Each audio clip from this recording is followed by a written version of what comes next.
Creed 2 is directed by Steven Caple Jr. and it stars Michael B. Jordan, Sylvester Stallone, Tessa Thompson, and Dolph Lundgren. This is the sequel to the very successful movie Creed. If you have not seen Creed, it's not a spin-off or anything.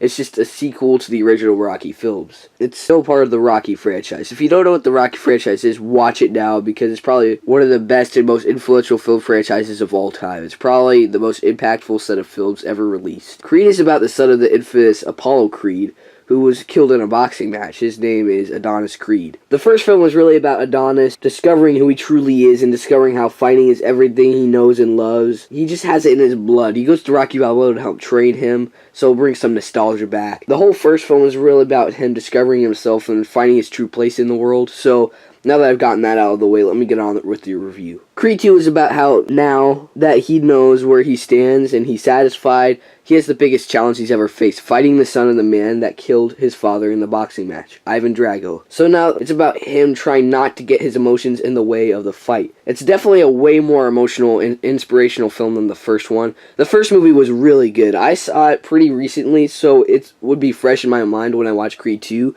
and so it really just felt like I was just watching one 4-hour movie. I think that really helped, but the thing that stood out the most to me was how the movie was focused on both the protagonist and antagonist. The movie actually starts out showing the antagonist and what they have to go through. It's just so cool to see something new by showing the villain side of the story. They give the Dragos a lot of screen time. You actually start to feel for them. They start explaining the reason why they're challenging Donnie. They're not just challenging him just because they want to. There's a scene where Ivan starts talking about how hard his life has been ever since he lost that fight with Rocky in Rocky 4. He says, "I lost my country, I lost my respect, I lost my wife." And you start to feel for him. Near the end of the film, during the final fight, I was rooting for both Donnie and the Dragos, and so it was interesting how my perspective just kept changing throughout the movie. But at the end of the movie, I felt satisfied. I won't spoil it, but there's a scene at the end where one of the characters leaves the match and you see the look on the other character's face. It was just a way that made you think that now it doesn't matter who wins the match. I like that aspect a lot. You just see a big character arc with Donnie as well. Near the middle of the movie, there's a scene where Donnie's in pain, and it's just done so well that you felt his pain, you felt his anger. I think that Michael B. Jordan's performance was just amazing. I think he's really going somewhere. He's going to be a really big star in the next coming years. But he's just a very talented actor. I also like seeing Stallone reprising his role as the Italian Stallion once again. Obviously, his performance was astounding. I just can't believe he's just still doing it after all these years. The movie came out over 40 years ago. The movie was actually very beautifully directed. Steven Caple Jr. is not a very well-known director, but he made a very worthy sequel. It's just shot so beautifully. There's one shot in the movie that stood out to me. It was Michael B. Jordan in the pool. It was an underwater shot, but it just looked so beautiful. The scope was so big. I still don't know if I like this movie more than Creed. I may just like them both the same, but this one was definitely a lot more emotional and inspirational than the first, I think. I think they cleared out a lot of plot points, too.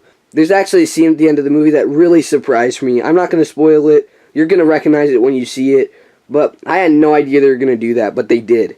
And they did it beautifully. You just need to see it. I'm going to give Creed 2 an A. If you haven't seen the original Rocky series or Creed, you've got to watch them. I mean, these are some of the best must-watch movies ever made. I think this ended in such a good way that I don't think they should make a Creed 3, but, I mean, they could. I thought this was a wonderful way to end a franchise, but I have no idea. Hollywood just keeps having to do more, so I really don't know. This still was a very well-directed film. There's just so many great character arcs and development. This movie really dealt well with characters, and it was super cool seeing it all play out in the end. Thanks for watching, guys. Creed 2 really got my adrenaline pumping, and all Rocky films are that way. If you've seen Creed 2 yet, please tell me what you thought of it in the comments below. Please give this video a like and subscribe. I have more videos coming soon, so this is Ethan Butler, and I'm out.